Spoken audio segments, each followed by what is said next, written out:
Today's tech news moves fast, but understanding it shouldn't be hard. That's why Snarful Solutions Group brings you Connecting the Dots, where we break down what's happening in tech and why it matters to you. Now, let's dive in with your hosts. Good morning, everyone. You are listening to Connecting the Dots. I'm Alex. And I'm Morgan. We are coming to you live from the Snarful Solutions Group studios right here in very windy Sacramento, California. You are not kidding about the wind. It is Wednesday, February 18th, 2026. And if you're local, you know exactly what we're talking about. Oh, yeah. The windows have been rattling since about 4:00 a.m. Yeah, we have a pretty serious wind advisory in effect until, 10:00 p.m. on Thursday? So if you haven't tied down the patio furniture, Or that one recycling bin that always tips over. that one bin, consider this your official warning. And looking at the national map, it is not much calmer elsewhere. We are seeing critical fire weather developing in the high plains and parts of the Midwest. Right, it's that dangerous combination of high winds and, really low humidity. At the same time, the West is just getting hammered by two different Pacific storms bringing heavy snow, and then you've got a wintry mix stretching all the way from the northern plains to New England. So it is a very active map today. Stay safe out there. Yeah. And while the weather is volatile, the markets seem to be taking a little nap this morning. A well-deserved nap, maybe. The Dow is up just a hair, about 37 points, closing at 49,609. And the S&P 500 is basically flat, sitting at 6,857. Yeah, not a lot of movement. And for the crypto crowd, Bitcoin is down a little bit, just under 1%, so it's trading around $67,059. So quiet on the financial front, but loud on the atmospheric front. I will take that trade-off any day. Me too. Absolutely. Now, before we get into the Morning Star, we have to talk about what is fueling this show. You see us with these Uggs every single morning. We can't function without it. We really can't. We are talking about our sponsor, Strong Coffee. Look, I love caffeine, but I hate that jagged, nervous energy you get from cheap coffee or energy drinks. Oh, the worst. Where you feel like you're going to vibrate through your chair. Yes, and the crash that comes after is just brutal. But strong coffee is different because it's instant, which I know that usually sounds terrible. But this stuff is premium. It tastes like a traditional brew, but it's functional. It's the ingredients. It's packed with 15 grams of protein. And MCTs, plus adaptogens like ashwagandha. It's all designed to give you clean, sustained energy. No jitters, just focus. Exactly. You can head over to strongcoffeecompany.com and use our promo code SNARFUL. That's SNARFUL for 20% off your entire purchase. It is a game changer for the morning routine. It really is. All right, let's open up the Morning Star. That's the Snarful Tech article report for anyone new. We have 3 stories today that really paint a picture of how barriers are breaking down. Yeah, both in the digital world and in the financial world. And we're starting with a massive check being written in the world of artificial intelligence. Let's jump right in. The headline here is really the dollar amount. Autodesk, the software giant behind, basically every building and engine designed in the last 30 years. Yeah, for sure. They've invested $200 million into a company called World Labs. And just to set the context, World Labs is the spatial AI startup founded by Fei-Fei Li. She's often called the godmother of AI. Right. They came out of stealth mode in 2024 with a $1 billion valuation. And now reports are saying they're in talks for a $5 billion valuation. Okay, so obviously the market thinks they're valuable, but I want to push back on this a little bit. We hear about big AI investments every single day. Autodesk is a serious engineering company. Great. They deal in physics, load-bearing walls, precise measurements. Why are they throwing money at a generative AI company? Isn't generative AI just about making cool pictures? That is the exact problem they're trying to solve. You hit the nail on the head. Right now, there's a massive disconnect between generative AI and engineering. How do you mean? Well, think about something like Midjourney or, the early image generators. You could type in, show me a futuristic car, and it would give you this beautiful image. It looks like a car. But if you zoomed in, the wheels might be ovals. There's no engine inside. If you sent that image to a factory, they would just laugh at you. Because it's just pixels. It's a hallucination of a car. Yeah, exactly. It has no structural integrity. You can't build from it. Yeah. Autodesk deals in CAD computer-aided design. That's all math. It's geometry. Pure logic. And Darren Green, the chief scientist at Autodesk, is talking about merging these two worlds into something he calls neural CAD. Neural CAD. Okay, that sounds like a buzzword, but break it down. What does that actually mean for, say, an architect? It means bridging the gap between the dreaming phase and the building phase. So imagine you're an architect. Right now, you might sketch an idea or use an AI to generate a vibe for a building. Right. But then you have to go into AutoCAD and manually draw every single beam, every window, every vent from scratch. It's two completely different workflows. Totally. With NeuralCAD, the idea is you use World Labs model to generate the 3D environment, the office layout, the aesthetic.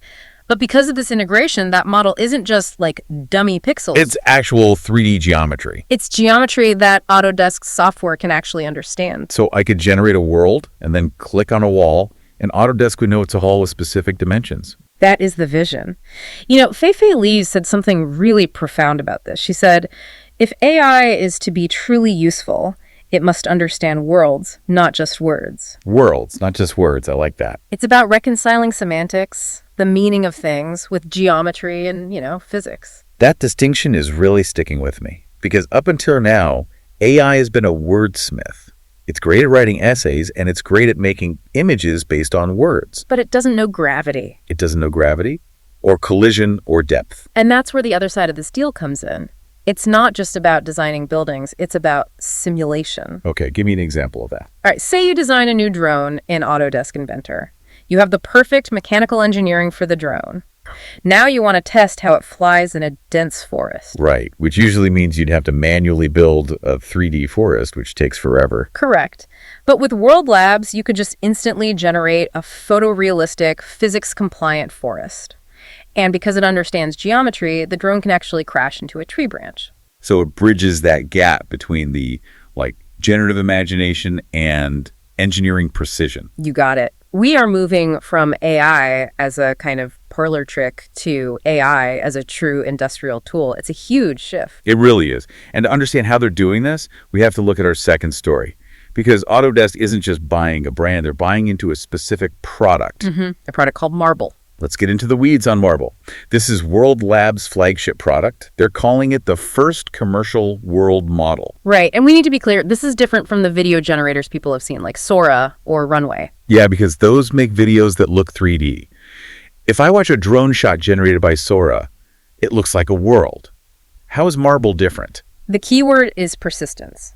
When a video generator makes a clip, it's just predicting the next frame based on the last one. It's dreaming forward. Yeah. But it has no memory of what's behind the camera. If you turn the camera around in a generated video, the room might be totally different. It gets all morphy, like a dream where the geography keeps shifting.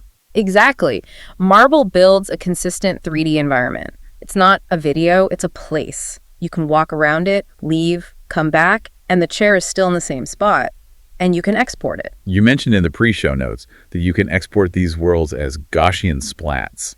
I have to stop you there. I knew you would. That sounds like a messy accident, not a file format. What is a Gaussian splat? It does sound weird, doesn't it? But it's actually a revolutionary way of rendering 3D graphics. So traditional 3D uses triangles, polygons to build shapes. A wireframe mesh. A mesh. Gaussian splatting's different. It uses millions of tiny, semi-transparent blobs or splats that contain information about color, opacity, and light. Okay, so instead of building a house out of rigid triangles, you're building it out of a cloud of data points. That's a great way to think about it. It's like a 3D pointillist painting. And the advantage is that it's incredibly fast to render, and it handles things that are hard for polygons, like hair, smoke, or complex reflections, really, really well. It just looks photorealistic. It does. So Marble uses this tech to let you build worlds. And they have some specific tools that sound pretty wild. One is called Chisel. Chisel. Okay. Chisel is the answer to the control problem. Usually with AI, you type a prompt and you just hope the slot machine gives you what you want. Right, you cross your fingers. With Chisel, you can block out the scene yourself. You put a gray box here, a cylinder there, a sphere over there. Then you tell the AI, make the box a velvet couch, the cylinder a marble column, and the sphere a disco ball. So you're the stage director setting the blocking, and the AI is the set designer. Precisely. It gives the human creative control over the layout, while the AI handles the texture and the lighting. Justin Johnson, the co-founder, he showed off some really specific example. Like what? He showed a room made of cheese with grape chairs. Of course he did. Why is it always cheese with these tech demos? I don't know, but it actually proves a point. The AI has to understand the materiality of cheese, that it's soft, maybe has holes, and apply that to the geometry of a room. It also showed a futuristic meeting room in space with like super realistic lighting reflections. And there's one more feature, expansibility. This is the Truman Show feature. You can walk to the edge of the world you created and just tell the model to expand. And it looks at the context, okay, we're in a cheese room. And it keeps building the world outward in that style. Infinite cheese. Infinite cheese. But okay, let's zoom out. Why does this matter beyond, say, video games? I get that game developers love this. It'll save them thousands of hours. But why is this a connecting the dots moment? Because of robotics. This goes right back to Fei-Fei Li's manifesto on spatial intelligence. She calls LLMs, the chatbots we all use, wordsmiths in the dark. Wordsmiths in the dark. Yeah. Wow, that is evocative. It means they can write a poem about an apple, but they don't know that if you drop an apple, it bruises. They lack common sense physics. Right. If we want robots to be useful, to fold laundry, to cook dinner, to stack boxes, they need to understand spatial relationships. So Marble isn't just the background generator, it's a training ground. Exactly. It's a simulator. Before you let a robot try to pour hot coffee in your actual kitchen, you let it practice 1,000,000 times in a Marble-generated simulation that obeys the laws of physics. So we start with rooms made of cheese. Mm-hmm. But we end up with robots that can actually do the dishes without breaking them. That is the trajectory. It starts with gaming and VFX because those industries have the money and the immediate need, but the end game is scientific simulation and real-world robotics. I love that. We're watching the digital world learn physics. Now, let's pivot. We've talked about building 3D worlds. Let's talk about building financial portfolios. A very different kind of world building. This third story is something that might actually impact your wallet directly. This is a really interesting move by Robinhood. We're talking about the IPO of Robinhood Ventures Fund I, ticker symbol RVI. So Robinhood, the app that got everyone into trading stocks on their phones, is now trying to get everyone into, what, private equity? Essentially, yes. They are launching a closed-end fund designed to give retail investors everyday people access to private companies. Let's pause and explain the why here. For the average listener, why does it matter if a company is public or private? It matters because of where the growth happens. Think about a company like Facebook or Google. By the time they went public, they were already massive. Right. The early investors, the venture capitalists, they're the ones who made the 100x or 1,000x returns. Usually, regular people can't invest in a company until it hits the stock market. Because of the accredited investor rules, right? Correct. Generally, to invest in a private startup, the government requires you to be an accredited investor. That means you need a net worth of over $1 million or a very high annual income. The idea being that private investments are risky, so they should protect regular people from them. Right. But the counter-argument is that you are protecting regular people from the biggest gains in the economy. Yeah, that's Robinhood's whole argument. Exactly. They point out there are now 6.5 times more private companies than public ones in the U.S. The value of these private firms tops $10 trillion. If you're only in the stock market, you're missing a massive chunk of the innovation economy. So enter RVI. What are the details? How does this actually work for me? So it's an IPO launching February 26th on the NYSE. They're offering 40 million shares at about $25 a share. $25. That is accessible. It is. And the portfolio is pretty impressive. The fund holds shares in companies like Aerawalix, Boom, the supersonic jet company Databricks, Aura. The ring I'm wearing right now. Exactly. Ramp, Revolut. And breaking news, they have an agreement to buy shares of Stripe, which is expected to close after the IPO. Whoa, Stripe is huge. Investors have been waiting for them to go public for years. And this is a way to get exposure to Stripe before they actually do. Okay, look, I have to play the skeptic here. This sounds great, access for everyone, but finance is rarely that simple. Yeah. What's the catch? There's always a catch. This isn't just buying a share of Apple, is it? No, and this is where listeners really need to pay attention. The structure matters. This is a closed-end fund. Unpack that. How is that different from an ETF? In a normal ETF, if you sell your shares, the fund can basically sell the underlying assets to give you your money. But Robinhood can't just sell a share of Stripe tomorrow. It's a private company. It's illiquid. It's illiquid. So if I want to sell my RVI stock, who am I selling it to? Another investor on the stock market. Exactly. And that creates a unique risk. The price of RVI can drift away from the actual value of the companies inside it. Drift out. Well, it can trade at a premium or a discount. So let's say the Stripe and Databricks shares inside are worth $25. If everyone goes crazy for RVI, the stock might trade at $30. They're paying a premium. But if the market gets scared, it might trade at $20, a discount to its actual value. So you could technically lose money on the stock even if the company's inside are doing well. Theoretically, yes. That disconnect is the risk of a closed-end fund. Also, we have to talk about fees. There's always a fee. There is a 2% annual management fee. Now, they are discounting it to 1% for the first 6 months, but 2% is standard for private equity. But it's expensive compared to an index fund that charges like 0.03%. Very expensive. And dividends. Don't hold your breath. These are high-growth tech companies. They reinvest everything. Everything. You are betting entirely on the share price going up over the long term. So this is not a savings account. No, this is a high-risk, high-reward bet on the future of tech. It is. It's the democratization of venture capital. It fits Robinhood's brand perfectly, but it definitely shifts the risk curve for the average investor. You have to know what you're buying. You do. It really connects nicely to our earlier stories, though. With Autodesk and World Labs, we have the tools of Creation Neural CAD, Marble moving from research labs to commercial products. And with Robinhood, we have the tools of wealth creation, private equity, moving from the elite to the everyday trader. It's all about access to world-building tools and access to wealth-building markets. The walls are coming down. But as the walls come down, the responsibility goes up. You have to understand the tool before you build the world. And you have to understand the fund before you buy the stock. Yeah. Well said. Yeah. All right, speaking of access to great stuff, Yeah. here comes the transition. I knew it was coming. Before we wrap up, I want to shout out our other sponsor, Old Glory.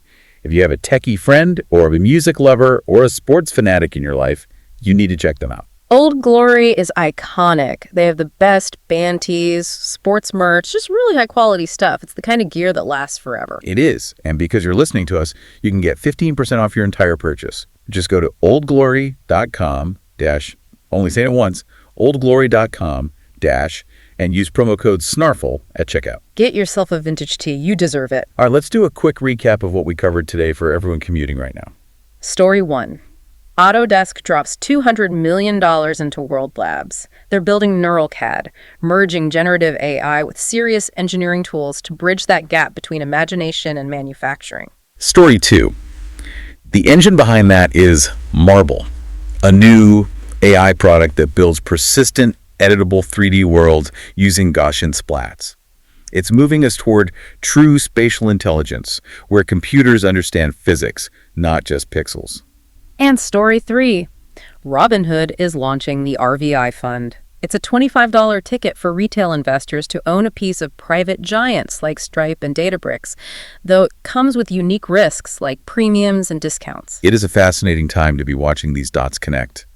The line between the digital and physical is blurring, and the barriers to high finance are crumbling. The tools of the elite are moving into the hands of the many. It makes you wonder what the landscape will look like even a year from now. It really does. Well, that is all we have time for today. Thank you so much for starting your morning with us. It's been a pleasure. We're here to help at Snarful, so reach out on our website if you have any more questions. Have a great day, everyone. That's a wrap on today's top stories. Remember, tech doesn't have to be complicated, and we're here to help connect the dots. If you've got questions or want to learn more, visit us at snarful.com. Thanks for listening, and we'll catch you next time.